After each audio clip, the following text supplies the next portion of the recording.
साधु ऐसा चाहिए जैसे सूप सुभाए, सार सार को गही रहे, थोथा देई उड़ाए। आपने ये दोहा सुन रखा होगा कि साधु का स्वभाव सूप के जैसा होना चाहिए। सूप यानी राजस्थानी भाषा में उसे छाजला भी बोलते हैं। गांव देहात में माताएं जिससे धान साफ करती है, जिसका प्रयोग करके धान का कचरा एक तरफ किया जाता है और सार सार तत्व को अलग किया जाता है। तो दो प्रकार के लोग होते हैं, साधु असाधु, सज्जन दुर्जन, अच्छे और बुरे। साधु का स्वभाव होता है सार तत्व को ग्रहण करना, अच्छी बातों को ग्रहण करना, व्यर्थ बातों को छोड़ देना, अनर्गल बातों को छोड़ देना, बेकार बातों को छोड़ देना। जिसका स्वभाव साधु है उन लोगों का ध्यान व्यर्थ बातों की तरफ जाता ही नहीं।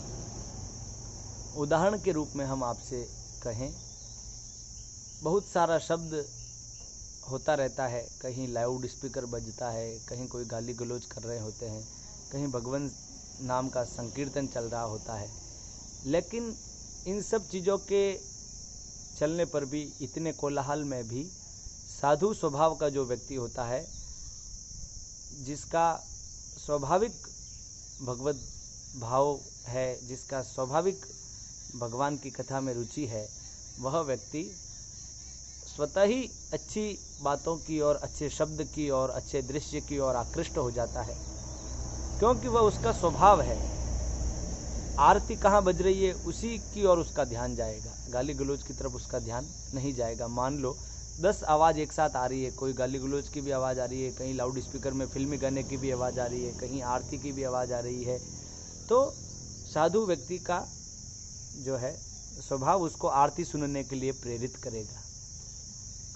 और असाधु व्यक्ति का स्वभाव गाने, नाचने या गाली गलौज की तरफ उसका जो है, ग्राम्य गीतों की तरफ उसका ध्यान स्वाभाविक आकृष्ट होगा। तो साधु व्यक्ति गुणग्राही होता है। साधु व्यक्ति अच्छी बातों को सीखने के लिए स्वतः ही आतुर हो जाता है, क्योंकि वह उसके स्वभाव का अंग है। सार सार को गही रहे, वो सार सार को ग्रहण करता है, थोथा देई उड़ाए। थोथी बातों को, व्यर्थ बातों को, बेकार बातों को वो कभी भी सुनता नहीं है। वो सुन करके भी उन्हें अनसुना कर देता है, क्योंकि वह उसके प्रकृति के विपरीत चीज है। जैसे सूप का स्वभाव है कि सार को भीतर रखता है और कचरे को बाहर फेंक देता है, उसी प्रकार चाय छानने वाली जो छननी होती है वह कचरे को अपने भीतर रखती है और चाय को अलग पात्र में, सार तत्व को वो बाहर छोड़ देती है। छननी से जब हम चाय छानते हैं तो लोटे में चाय अलग होती है, लेकिन कचरा छननी के अंदर ही रह जाता है। तो असाधु व्यक्ति का, असज्जन व्यक्ति का, दुर्जन व्यक्ति का और बुरे व्यक्ति का स्वभाव छननी की तरह होता है, और अच्छे व्यक्ति का स्वभाव सूप की तरह होता है। सूप स्वभाव वाला व्यक्ति ही साधु कहलाता है और छननी के स्वभाव वाला व्यक्ति ही असाधु कहलाता है। तो ये हमारे ऊपर निर्भर करता है कि हम छननी वाला स्वभाव अपने जीवन में अंगीकार करें, जीवन में उतारें, या सूप वाला स्वभाव लेकर के हम आगे बढ़ें। साधुता हमेशा अच्छे कार्यों की ओर प्रेरित करने का ही नाम है। अच्छे कार्यों की ओर प्रेरित आप हो रहे होते हैं या आप अच्छे कार्य कर रहे होते हैं, तो इसका मतलब आपके भीतर वो स्वाभाविक साधुता का गुण आनुवंशिक रूप में भी होता है, संस्कार रूप में, बीज रूप में भी होता है, और लेकिन बाहर के परिवेश में से भी प्राप्त होता है। संसर्गजा दोष गुणा भवंती। एक तोता है जो किसी विद्वान के घर में सुन सुन करके वो राम राम बोलने लग जाता है, और दूसरा तोता है जो किसी दुर्जन के घर, किसी दुष्ट प्रकृति वाले व्यक्ति के घर में रह कर के गाली गलौज करना प्रारंभ कर देता है। तोते तो दोनों एक तरह के ही थे जब उनको कुछ भी नहीं आ रहा था, लेकिन एक विद्वान के घर में चला गया अपने भाग्यवशात, दूसरा दुष्ट व्यक्ति के यहाँ चला गया, एक ने गाली गलौज सीख ली, दूसरे ने राम राम बोलना सीख लिया।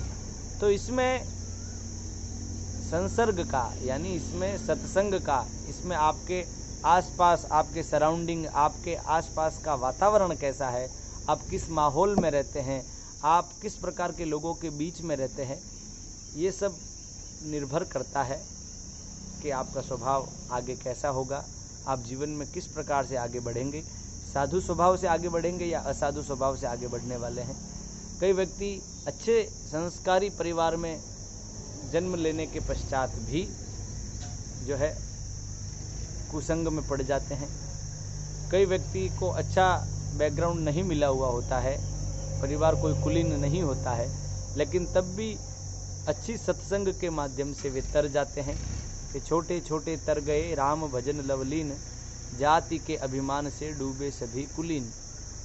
तो कहने का अभिप्राय है, अभिमान शून्य होकर के, किसी भी चीज़ का अभिमान नहीं होना चाहिए कि हम तो ऐसे हैं, हम तो पैसे वाले हैं, हम तो कुलीन हैं, हमारा बड़ा नाम है, हमारा बड़ा यश है, हमारा तो सब लोग कहना मानते हैं।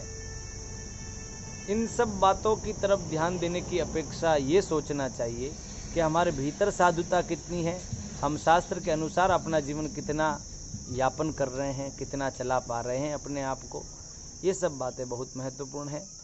तो साधु ऐसा चाहिए जैसे सूप सुभाए, सार सार को गही रहे, थोथा दे उड़ाए। जय श्री कृष्ण।